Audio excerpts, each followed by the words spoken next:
the Looney Tune DC collaboration. Do you remember these? Do I have them in my son's room right now?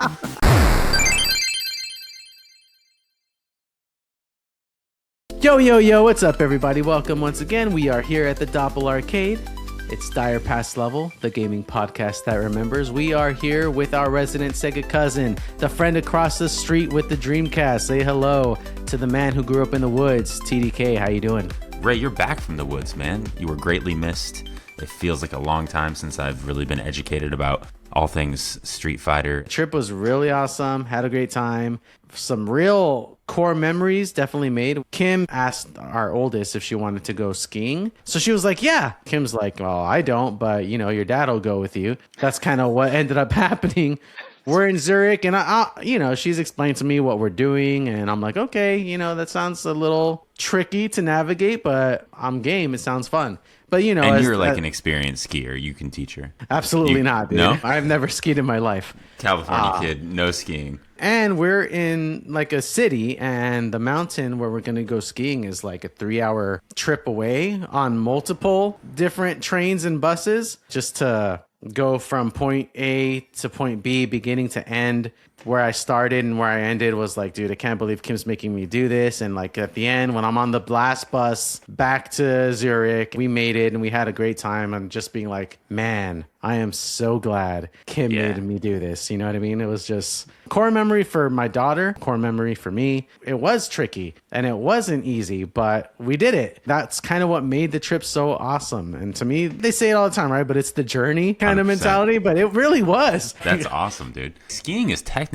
I remember it being the most difficult thing, and I just couldn't get it, And then for me, snowboarding just clicked. To do that in a foreign country and to navigate that space and then to kind of overcome the boss battle of first time on the mountain, that's awesome. Did you get some runs down the mountain? Yeah, we had an awesome dude. Shout out Manuel, the guy that we went to meet up on the mountain to teach us how to ski. Awesome dude. I was kind of a natural TDK. Yeah.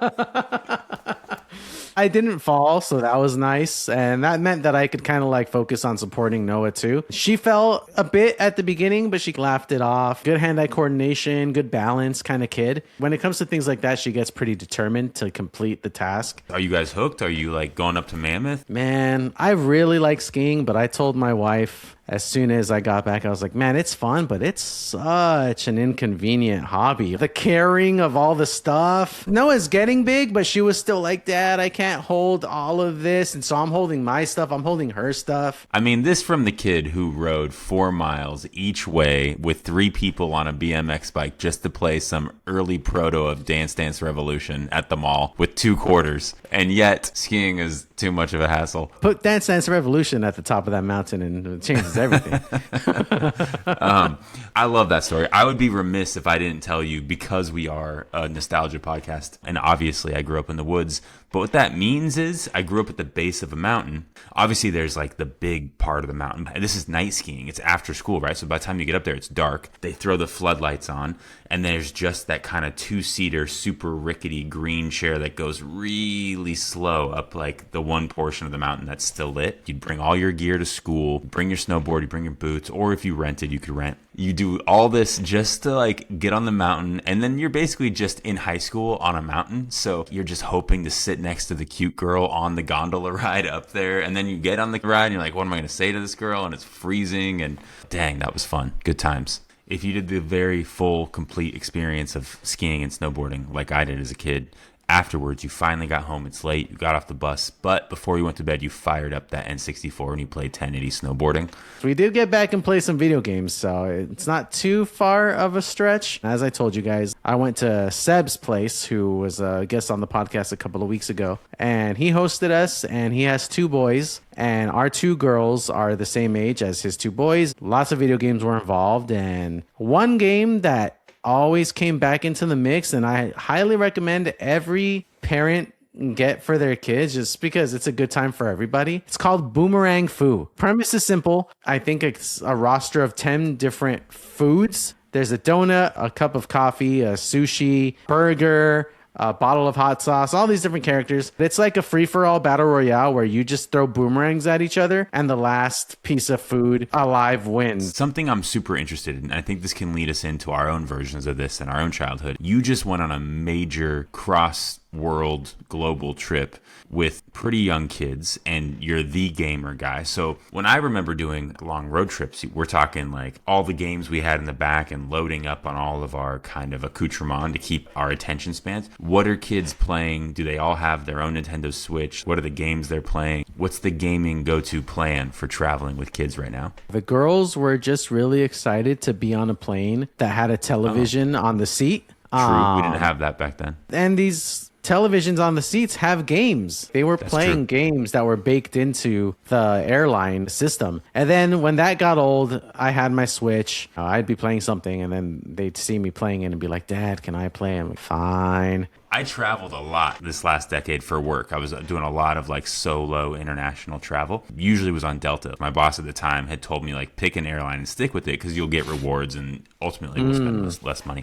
But Delta had this Texas Hold'em game that you could play, and it was just playing against the computer, or you could play random other passengers on the plane. I got really hooked, and there's a lot of dudes on planes who want to just dip in and play Hold'em. Inevitably, you'd remember their screen name. Is that you? You'd be like, yeah, that was you, right? God, you got me on those pocket kings, dude. And then I just make friends because we're talking poker, and that was pretty fun. I remember being on flights that had like words with friends and stuff like that. You could play with other people on the plane. I think that's cool. This one did not have those interactive kind of games. And I actually I put out a survey before I left on my flight and asked our podcast listeners what game they thought I should download for the trip. And someone had mentioned Ninja Gaiden Ragebound, which was one that was on my list already. I downloaded it. I haven't beaten it, but I played the hell out of it on my flights. And it made me realize I'm really into a genre of game. I don't know what it's called, but I'm dubbing the can't stop, won't stop genre. It's like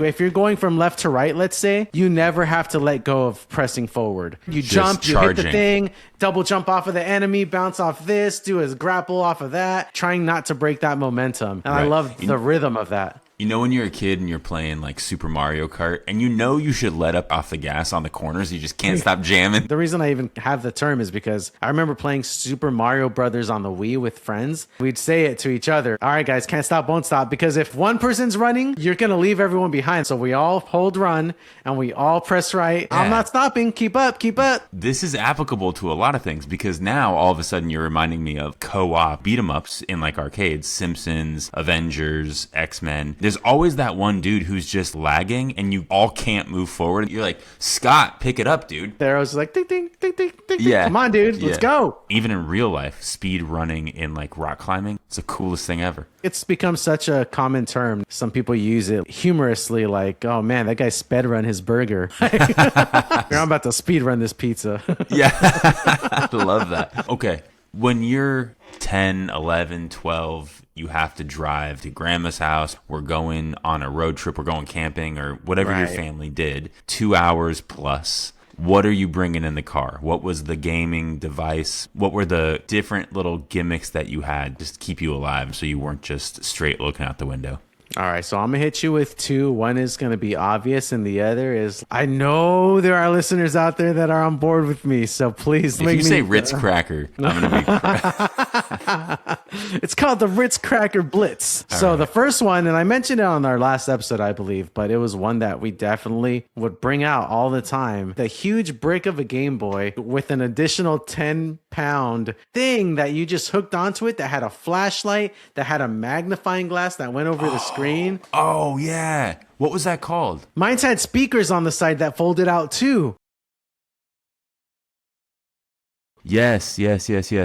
Oh, this looks like a Game Boy mech suit. This is like Yes, Ripley's mech suit for Game Boys. Okay, we all had a version of a Tiger handheld. I had a baseball Tiger handheld for sure. I definitely had a Batman Tiger handheld. I think the most exciting part of these games, don't let me mislead you, I spent hours going into these games in the back of cars, but the most exciting part was like the artwork on the outside of the box, on the outside of the actual device, because you were just like moving dots around. I had Terminator. I had Little Mermaid. I want to say we had. I think I had a Interesting Batman one choice too. for you and your brother. I also had a cousin, and I think it might have wound up at our house because of her. But also, that game was really fun. You just take what you can get. Yeah, you take any Tiger handheld you can. Doesn't matter. Oh my God, dude. One time my cousin brought to our house the McDonald's Happy Meal, the Looney Tune DC collaboration. Do you remember these? Do I have them in my son's room right now? Do I have Bugs Bunny Batman? Yeah. Or is it Bugs Bunny? Bugs Bunny Superman, Daffy Duck Batman. Daffy Duck Batman, yeah. And then remember how you had your character, but then you had a front and a back that would clip together? Yeah, it snapped on. In Hanzo's room right now. I wish you would have told me this. I would have got them. I would have brought them out. My cousin brought to our house, bless her heart, and I apologize, the Tasmanian Devil Flash. And everyone knew that was the best one, dude. It was just so sick. I don't have that one. I have the Batman, the Superman, and the Miss Piggy Wonder Woman. Do I have the three most common and everybody wanted the Flash? It's possible that maybe we thought it was the sickest one because we could never get our hands on it. And our cousin came in with it and did not leave. Never saw that again? the house with it. Speaking on behalf of cousins everywhere, that's tough. Yeah, it must have been a scarcity thing because nobody thinks the Flash is the best. That's not a thing that's ever been said before. Taz Flash, something about that. You guys can be the judge. Sound off in the comments. Let us know if you share the same experience. Speaking of letting us know if you share the same experience, it's time for me to hit you with my really obscure, weird, deep cut thing that I would do on road trips. In my defense, I saw an Instagram reel recently validating me a little bit because I'm like, yes, that's the thing. Let's say your parents are on a freeway. You're looking out the window of your car and you're going fast. You're going fast like, let's say, Sonic. In my 9-year-old brain and in my 9-year-old imagination, I visualize Sonic is out there running.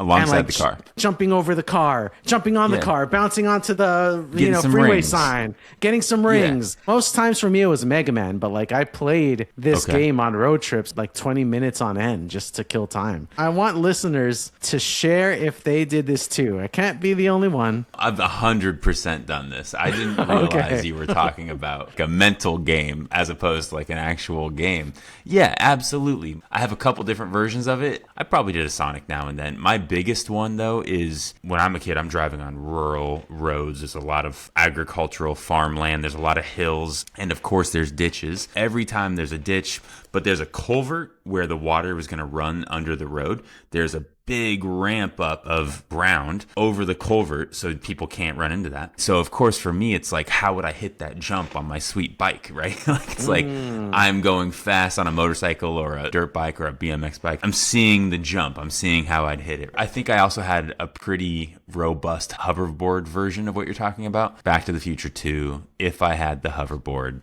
this is how I could like maybe sketch with traffic and I would imagine myself on the hoverboard. The imagination is a beautiful thing.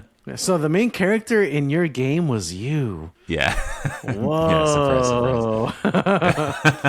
Surprise. That's not shocking, I think, for most people listening to this. I was over here running Mega Man like a sucker. All right, I got one more big one. I'm sure you had a version of this. I don't even know what it is called. I guarantee everybody hearing this will have had one of these. It looks like a Game Boy. You got buttons like a Game Boy. You got a screen like a Game Boy, except it's just full of water and you're just trying to get rings over cones or basketballs and hoops. I would play that for hours, pushing air through water, and you would get, say there's 10, 15 rings, you would get 9 rings, and that one ring, that last one, and then every ring would fall off, and you were and you got to start over, right? The physics engine on those things, man. The graphics. The graphics, yeah. The way those rings moved, like so lopsided. Yeah.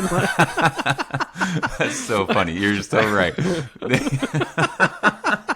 You couldn't recreate it in a physics engine. It was very unpredictable. It's like proof that we live in a simulation. That thing, totally. The last ring doesn't even fit on the needle. 100%. You're so right. It's just a little balancing. Somebody didn't do the equation right. I'm pretty sure I had one of those in the last year, and I was like really hell bent on just Get that last ring on there, dude.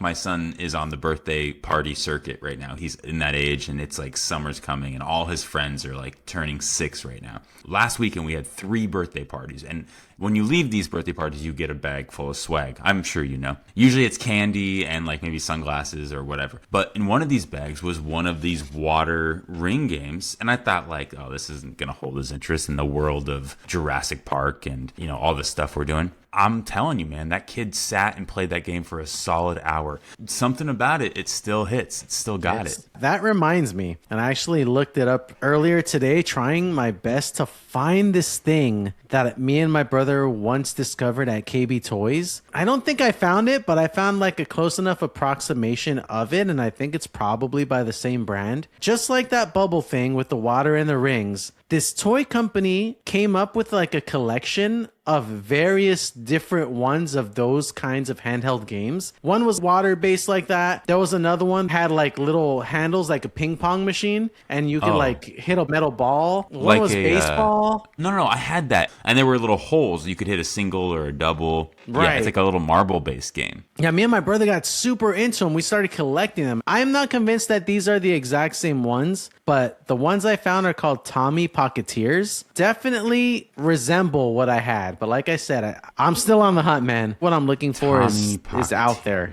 Yeah, man. You would hold the lever back. You'd hit your kind of like ball bearing marble ball. I was a baseball kid, so I would just keep score in my head. I was hearing like Vince Scully's voice in the background. High fly ball to left field, though, and he's rounding second. I think I was doing that in my head while I was just like hitting this game. Coming up to bat, Trevor Dylan Kelly. Some of you may know him as a professional hoverboarder. No, in baseball, it's all about the walk-up song, you know, like the crowd yells, and then you got to pick your song, which back then was probably like something from Space Jam or... You know I know the song. Yeah. I was going to say the whole soundtrack. Fly Like an Eagle from Space Jam. Fly like an eagle so to good. the sea. Holds up. Everybody get up. It's time to slam now. That's a single, right?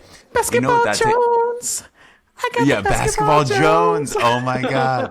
That takes me back too. Any final things you want to throw in here? I mean, sometimes desperate times call for desperate measures, and sometimes it was just as simple as a notepad and you're drawing something, or maybe you have an activity book and you're doing like word finds. But if you were really lucky, you had a Where's Waldo, or you had the Where's Waldo set. And then you had a couple hours of having a good time. And even if you found Waldo, it didn't matter because there was a million little things happening. It was just like almost like you were looking like from another world into a world, right? Like having that book, watching all the different little scenes, it felt very voyeuristic. You were just seeing things that were happening for real, and you were just observing all these little in-jokes and these little relationships that existed in these little lives, you know? Totally. Whereas Waldo was way better than it should have been. It didn't need to be that good. Cool attention to detail, little stories unfolding, even from page to page, ones that carried over. Hey, 100%. there's that villain from that page over here, and he's up to something again, you know?